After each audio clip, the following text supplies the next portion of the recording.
ఈ Facebook live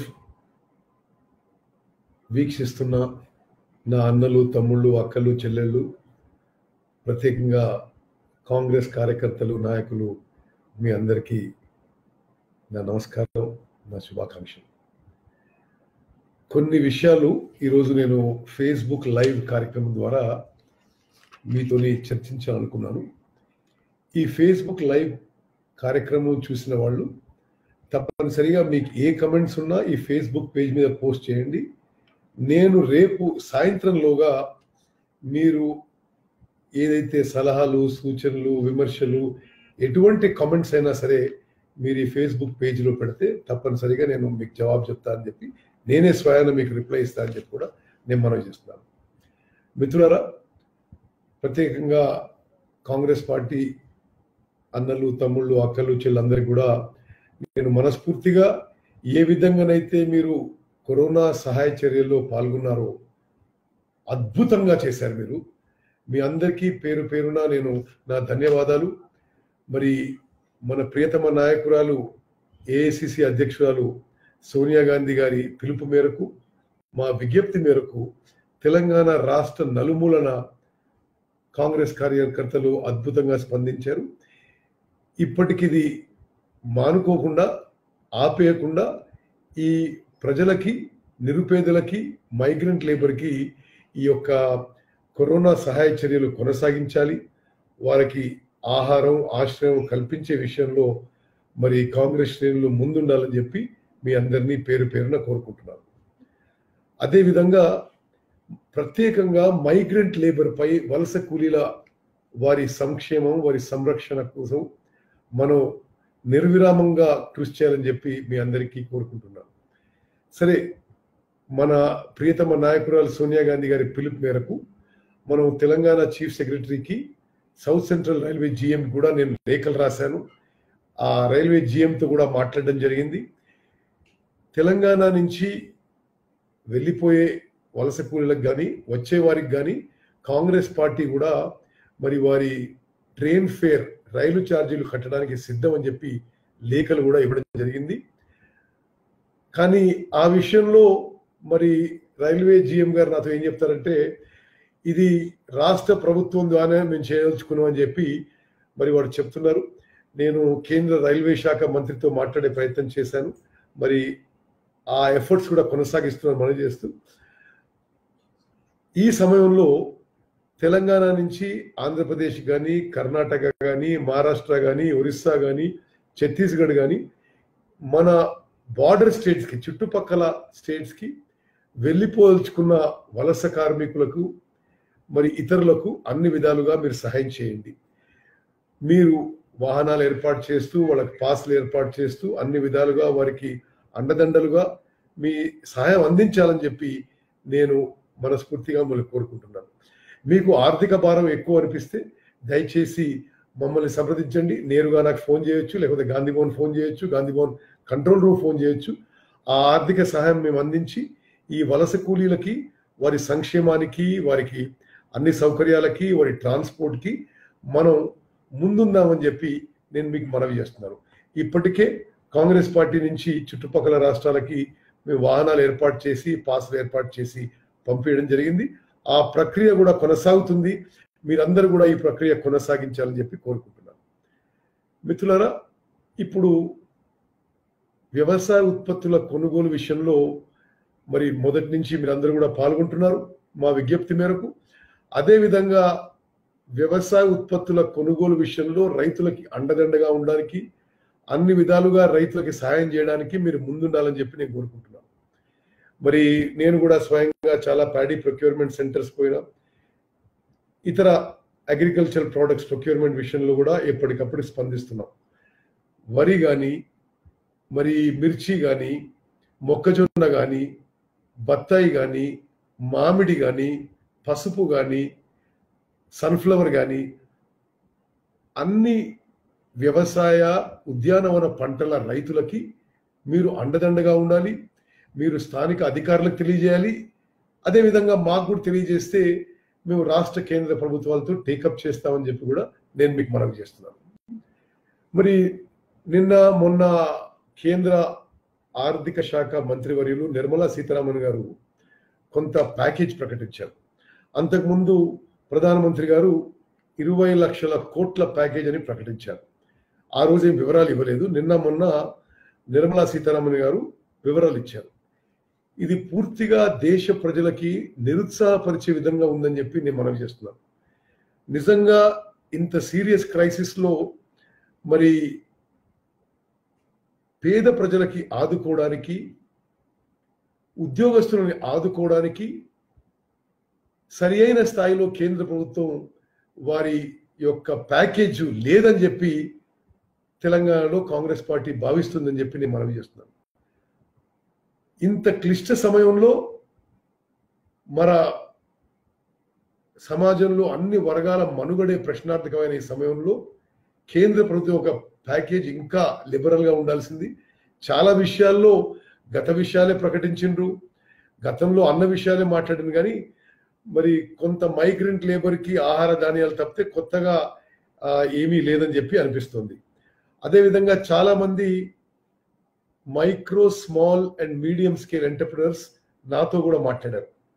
వాళ్ళు ఏమంటారంటే ప్రభుత్వం ముందుకొచ్చి మాకు రావాల్సిన ఇన్కమ్ ట్యాక్స్ రీఫండ్, మరి జిఎస్టీలో వాళ్ళకి రావాల్సిన పైసలే అది ఇస్తామంటున్నారు, కానీ కొత్తగా మాకేమీ స్టిమ్యులస్ ఏర్పాటు చేయలేదనే భావన మరి micro, small and medium scale enterprises లో ఏర్పడ్డది. ఉదాహరణకి మరి ప్రభుత్వము ఈ స్మాల్ స్కేల్ ఎంటర్ప్రైజెస్ ని అన్ని పరిశ్రమలకి మీరు తప్పనిసరిగా పూర్తి స్థాయిలో జీతాలు ఇవ్వాలి, ఎవరిని ఉద్యోగం నుంచి తీసేయొద్దని అంటున్నారు. వాళ్ళేం ప్రశ్న అంటే మరి ఏ విధంగా చేయాలి, మాకు కూడా ఏ విధంగా మాకు ఈ స్టిమ్యులస్ ప్యాకేజ్ లో ఉద్యోగస్తులకి జీతాలు ఇవ్వడానికి మాకు కొంత ఫైనాన్షియల్ ప్యాకేజ్ కూడా ఇవ్వాలి, యాక్చువల్ క్యాష్ ఇవ్వాలి, మీరు అది లేకుంటే మాకు కష్టమైందని చెప్పి స్పష్టంగా తెలియజేస్తున్నారు. మీకు మన కేంద్ర ప్రభుత్వం ప్రకటనకి ఇతర దేశాలున్న ప్రకటనకు ఒక తేడా చెప్తా. ఇంగ్లాండ్లో కానీ, యుఎస్లో కానీ, కెనడాలో కానీ అన్ని పరిశ్రమలు కూడా ఉద్యోగస్తులు ఎవరిని తీసేయవద్దు, వారికి పూర్తి స్థాయిలో జీతాలు ఇవ్వాలని చెబుతూ ఆ అమౌంట్లో కొంత అమౌంట్ ఆ కేంద్ర ప్రభుత్వాలు ఇవ్వడం జరిగింది. కానీ మన దేశంలో మన కేంద్ర ప్రభుత్వం అటువంటి చర్యలు ఏమీ తీసుకోలేదని చెప్పి కూడా నేను మీకు మనవి చేస్తున్నాను.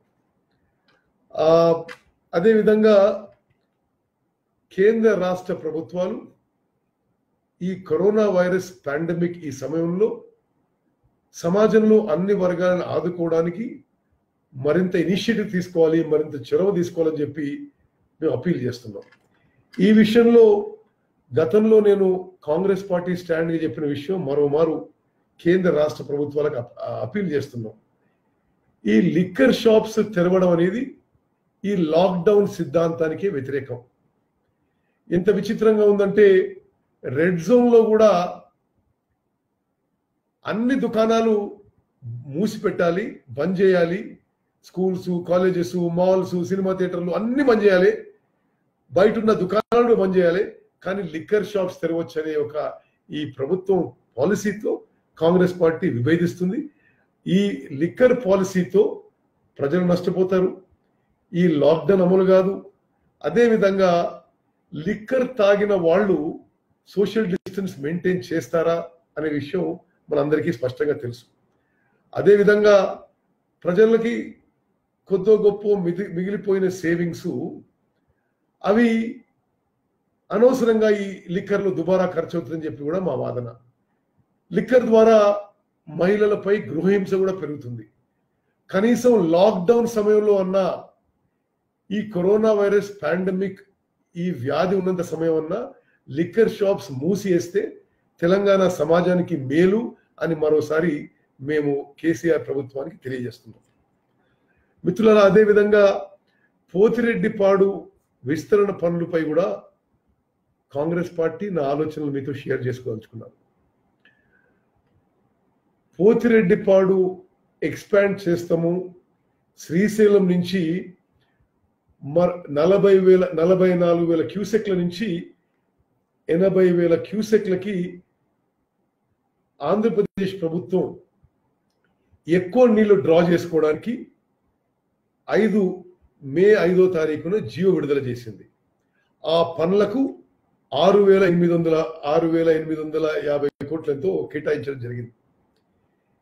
ఈ విధంగా శ్రీశైలం నుంచి 44,000 కోట్ల నుంచి 80,000 కోట్లకి 44,000 క్యూసెక్ల నుంచి 80,000 క్యూసెక్లు నీటిని ఆంధ్రప్రదేశ్ ప్రభుత్వం అదనంగా డ్రా చేస్తే ఇది తెలంగాణలో మరి సౌత్ తెలంగాణలో మహబూబ్ నగరు, నల్గొండ, ఖమ్మం జిల్లాకి తీవ్ర నష్టం జరుగుతుంది.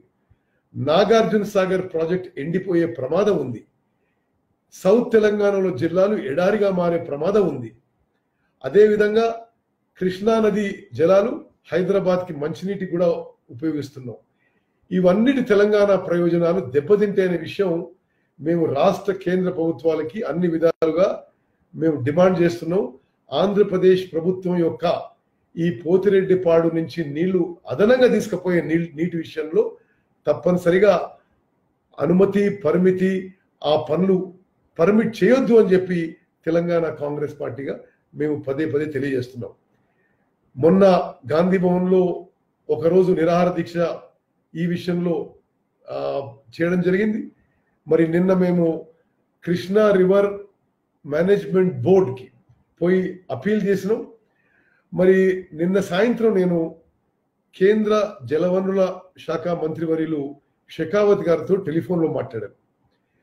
ఈ విషయంలో తెలంగాణకు అన్యాయం జరుగుతుంది, తెలంగాణ రైతాంగానికి అన్యాయం జరుగుతుంది, మీరు ఇంటర్వ్యూన్ కావాలి, మీరు ఇమీడియట్ గా apex council meeting call for చెప్పడం జరిగింది. అదేవిధంగా కృష్ణా బోర్డు చైర్మన్ చంద్రశేఖర్ అయ్యర్ గారు వారి అధికారుల గురించి వారి పరిమితుల గురించి నాకు తెలియజేసిన విషయం నేను కేంద్ర జలవనరుల మంత్రితో మాట్లాడాను. మరి ఈ విధంగా ఈ బోర్డు చైర్మన్ అంటున్నాడు, తప్పనిసరిగా వారికి అన్ని విధాలుగా తగిన అధికారాలు ఇచ్చి ఈ విషయంలో తెలంగాణకి న్యాయం చేయమని చెప్పి మరి నేను సెంట్రల్ మినిస్టర్ కూడా కోరడం జరిగింది. మరి మీకు ఈ విషయంలో ముఖ్యమంత్రి కేసీఆర్ గారి మౌనం అసలు అది తెలంగాణ సమాజంలో ఎవరికి అర్థం కావడం లేదు. ఆంధ్రప్రదేశ్లో ఎలక్షన్ కంటే ముందు, ఎలక్షన్స్ తర్వాత చాలా దగ్గర సంబంధాలు, అన్ని విధాలుగా సంబంధాలు ఉన్న ముఖ్యమంత్రి కేసీఆర్ గారు ఈ విషయంలో మరి ముఖ్యమంత్రి జగన్ గారిపై ఒత్తిడి పెట్టి ఈ విధంగా పోతిరెడ్డిపాడు నుంచి అదనపు నీళ్లు తీసుకుపోవద్దు అని ఎందుకు మాట్లాడటం లేదో ఇది పూర్తిగా మాకు అర్థం కాని విషయం.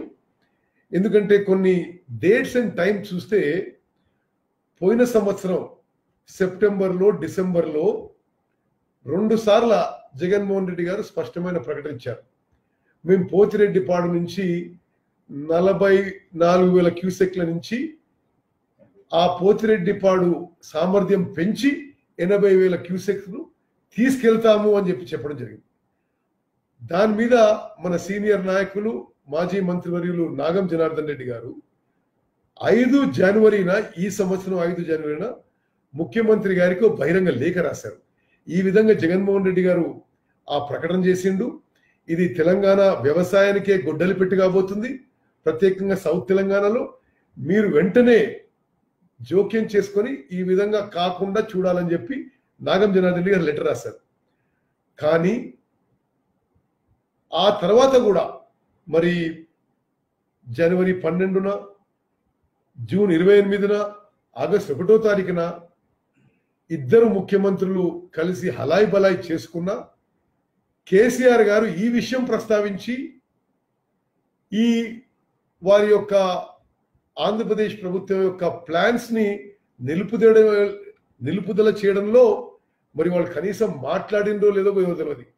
మాట్లాడినట్టు ఎక్కడ అవపడతలేదు. మరి మీరు ఆ రాష్ట్ర ముఖ్యమంత్రి మీరు 3 సార్లు మాట్లాడినప్పుడు వాళ్ళు ఈరోజు ఈ పనులు ముందుకు తీసుకుపోవడానికి ప్రక్రియ చేస్తున్నప్పుడు నేరుగా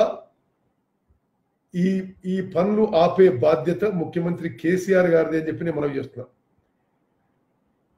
6.5 ఏళ్ల క్రితం తెలంగాణ రాష్ట్రం ఏర్పడ్డది.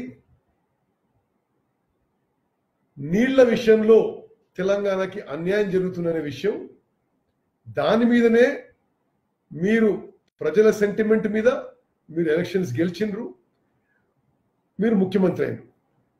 This was the main slogan of 2014 elections. 6.5 ఏళ్లలో మరి తెలంగాణలో ఈ నీటి కేటాయింపుల్లో, ఈ నీటి వనరు ఏర్పాటు చేయడంలో మీరు పూర్తిగా విఫలమైందని చెప్పి మేము కేసీఆర్ గారికి మనవి చేస్తున్నాం. ఉన్న నీళ్లు మనకి సరిగ్గా ఉపయోగించలేదు. మనకి రావాల్సిన శ్రీశైలం నుంచి గ్రావిటీ ఫ్లోలో రావాల్సిన నీళ్లు కూడా పోతుంటే ముఖ్యమంత్రి గారు మౌనంగా కూర్చున్నారు.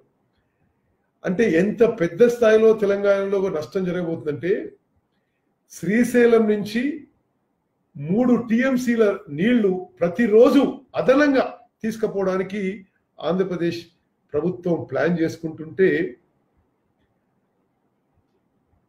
తెలంగాణ ప్రభుత్వం కాళేశ్వరం నుంచి 2 టీఎంసీల కోసం లిఫ్ట్ చేసే వాటర్ 1,00,000 కోట్లు ఖర్చు పెడుతుంది.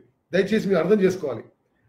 కాళేశ్వరం ప్రాజెక్ట్ నుంచి ముఖ్యమంత్రి కేసీఆర్ గారు 2 టీఎంసీల నీళ్లు తీసుకురావడానికి 1,00,000 కోట్లు ఖర్చు పెడుతున్నాడు. అది కూడా లిఫ్ట్ ద్వారా. ఆ లిఫ్ట్ కి ప్రతి సంవత్సరం 1,000 కోట్ల ఖర్చు అవుతుంది. Electricity charges, maintenance, man power, establishment cost. ఈ ప్రాజెక్టు మీద మీరు చూపెడుతున్న ఆసక్తి, శ్రీశైలం నుంచి గ్రావిటీ ఫ్లో ద్వారా ఏమీ ఖర్చు లేకుండా వచ్చే మన నీరు తీసుకుపోవడానికి ఆంధ్రప్రదేశ్ ప్రభుత్వం ప్లాన్ చేస్తుంటే మీరు ఎందుకు మౌనం వహిస్తున్నారు? ఇది మరి మీ అసమర్థతనా, మీరు కుమ్మక్కయ్యారా? కేసీఆర్ గారు స్పష్టమైన జవాబు చెప్పాలని చెప్పి కాంగ్రెస్ పార్టీ డిమాండ్ చేస్తుంది. అదేవిధంగా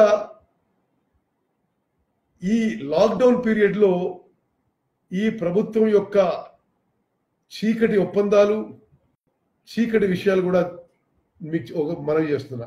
ఏ విధంగా ఇరిగేషన్ ప్రాజెక్ట్స్ చేస్తున్నారంటే, ఈ ఇరిగేషన్ ప్రాజెక్ట్స్ వాళ్ళు నిర్మించేది ప్రజలకి నీళ్లు తీసుకోవడానికి కాదు, వాళ్ళ జేబులు నింపుకోవడానికి. ఇది కమిషన్ల కకృతి తప్పితే మరొకటి కాదు. మేము ముందు నుంచి కాళేశ్వరం విషయంలో మేమేం వ్యతిరేకించము. మీరు తుమ్మడేటి నుంచి మహారాష్ట్ర ప్రభుత్వం ఎంత అనుమతిస్తే అంత ఆ లెవెల్కి బ్యారేజ్ కట్టి అక్కడ మీరు గ్రావిటీ ఫ్లోతో నీళ్లు తీసుకొచ్చి అదనంగా కావాల్సిన నీళ్లు మీరు కాళేశ్వరంలో లిఫ్ట్ ద్వారా ఒక ప్రాజెక్టు, లిఫ్ట్ ప్రాజెక్టు మీరు కడుతుంది చేసుకుంటే బాగుంటుందని చెప్పి చాలాసార్లు చెప్పినా, మరి తుమ్మడిఎట్టి దగ్గర ప్రాజెక్ట్ కడితే మనకి కమిషన్లు రావనుకున్నారో, మరి మన సొంత లాభం జరగదనుకున్నారో, కానీ గ్రావిటీతో ఎన్ని నీళ్ళు అయితే అన్ని నీళ్ళు వస్తాయి. తుమ్మడిటి నుంచి మీరు బ్యారేజ్ కట్టమంటే ఈ ముఖ్యమంత్రికి ఆసక్తి లేదు. ఎక్కువ ఖర్చయి ఎక్కువ కమిషన్లు వచ్చే కాళేశ్వరం మీదే వీళ్ళ ఆసక్తి అని చెప్పి నేను మనవి చేస్తున్నాను. మిత్రులారా, కాళేశ్వరం విషయంలో ఏ విధంగా ప్రాజెక్టు నిర్వహించిండ్రో ఒక విషయం నేను మనవి చేస్తున్నా. లాక్డౌన్ ప్రకటించిన తర్వాత ఈ లాక్డౌన్లో ఎవరు ఇంటి బయటికి పోవద్దు, ఎవరు ఆఫీస్కి పోవద్దు, ఎవరు వేరే ప్రాంతానికి పోవద్దు అని పెట్టేసి 24,000 కోట్ల టెండర్ పిలిచారు. ఆలోచన చేయండి. ప్రపంచమంతా, దేశమంతటా కరోనా వైరస్ వ్యాధితో ఆగమాగమైతుంటే ఇక్కడ మన పాలకులకు మాత్రం ఈ సమయం కూడా చూసుకొని మరి ఏ విధంగా వాళ్ళకి పైసలు వస్తాయని చెప్పి ఆలోచన చేస్తున్నారు. లేకపోతే ముఖ్యమంత్రి గారు చెప్పాలి, ఎందుకు మీరు కరోనా వైరస్ తీవ్రంగా ఉన్నప్పుడు, రాష్ట్రం, దేశం, ప్రపంచం అంతా లాక్డౌన్ అయినప్పుడు మీరు 24,000 కోట్ల టెండర్లు పిలిచారు, టెండర్లు మూసేశారు. అంటే ఆ కాంట్రాక్టర్లు ఆ పనులు మొత్తం మరి మీ అజమాయిషీలో మీరు అన్నట్టు మ్యాచ్ ఫిక్సింగ్, మ్యానిపులేటెడ్ టెండర్ చేసి, ఎక్కడ కాంపిటేటివ్ టెండర్స్ అయి గ్లోబల్ టెండర్స్ అయితే మరి వేరే కాంట్రాక్టర్లు వచ్చి మీకు మీ మ్యాచ్ ఫిక్సింగ్ నడవదనుకున్నారో, మరి లాక్డౌన్ పీరియడ్ లో 24,000 కోట్ల టెండర్లు కాళేశ్వరం ప్రాజెక్టుకి ఎందుకు పిలిచారు ముఖ్యమంత్రి గారు? మీరు జవాబు చెప్పాలని చెప్పి మేము కోరుకుంటున్నాం. ఆ టెండర్ల రిజల్ట్ చూస్తే మరి ముఖ్యమంత్రి గారి దగ్గర బంధువుకి 6,000 కోట్ల పనులు అప్పజెప్పడం జరిగింది. మరి ప్రతిమ అనే ఈ సంస్థ 2014 ముందు ఇరిగేషన్ సెక్టర్లో ₹1 పనిచేయలేదు. వాళ్ళకి ఈ టెండర్లో 6,000 కోట్ల టెండర్లు అప్పజెప్పిండ్రు. ఈ 24,000 కోట్ల మొత్తం అన్ని టెండర్లలో ధర ఎస్టిమేట్స్, కాస్ట్ ఎస్టిమేట్స్ 30 నుంచి 40% పెంచారు. మాకు చాలా మంది పెద్ద పెద్ద కాంట్రాక్ట్ చెప్తున్నారు, మాకు ఆ పనులు అప్పచెప్పుంటే 25% తక్కువ రేటు చేసేవాళ్ళమని చెప్పి. ఇది నేరుగా ఇప్పుడు ముఖ్యమంత్రి ఇరిగేషన్ మంత్రి కాబట్టి జవాబు చెప్పాలి. ఎందుకు లాక్డౌన్ పీరియడ్ లో గ్లోబల్ టెండర్స్ పిలవకుండా మరి కేవలం మీ సొంత లాభం కోసమే ఈ టెండర్ పిలిచిన మాట ఇది వాస్తవం కాదా?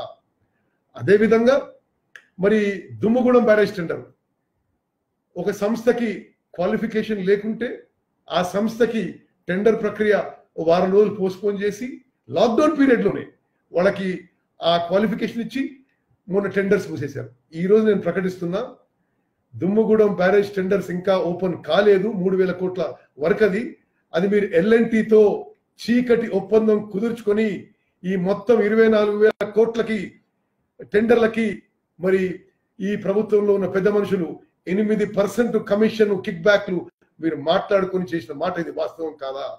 చాలా దురదృష్టకరం, చాలా బాధాకరమైన విషయం. తెలంగాణ ప్రజల అమూల్య సొమ్ముని మీరు ఈ విధంగా non competitive, non global tenders పిలిచి ఇది తెలంగాణ ప్రజలకి నష్టం చేస్తుందని చెప్పి మనం చేస్తాం.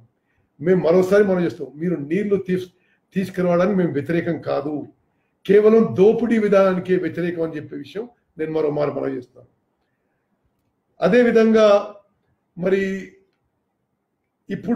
ఇప్పుడున్న పరిస్థితుల్లో కాంగ్రెస్ పార్టీ శ్రేణులందరూ కూడా మరి ఈ కరోనా విషయంలో, కరోనా సహాయ చర్యల విషయంలో, వ్యవసాయ ఉత్పత్తుల కొనుగోలు విషయంలో, వ్యవసాయకుల మరి వాళ్ళని ఆదుకోవడం విషయంలో, వారికి సరైన సహకారం విషయంలో మీరు తప్పనిసరిగా గట్టిగా పాల్గొనాలని చెప్పి మనవి చేస్తూ, ఈ ఫేస్బుక్ లైవ్ ప్రోగ్రామ్కి ఎవరెవరైతే మీ స్పందన, మీ కమెంట్స్ ఉంటాయో దయచేసి మీరు రెస్పాండ్ అయితే మరి మేము తప్పనిసరిగా నేనే స్వయంగా ఎంతమంది నాకు సజెషన్స్, మీరు విమర్శ చేసినా పర్వాలేదు, మీ విమర్శలు కానీ అన్నిటికీ సమాధానం ఇస్తాను మనం చేస్తూ, మరి మీరందరూ మీ అమూల్యమైన సమయం కేటాయించి ఈ ఫేస్బుక్ లైవ్ ప్రోగ్రామ్ వాచ్ చేసినందుకు మీ అందరికీ నా ధన్యవాదాలు. నమస్కారం. Thank you.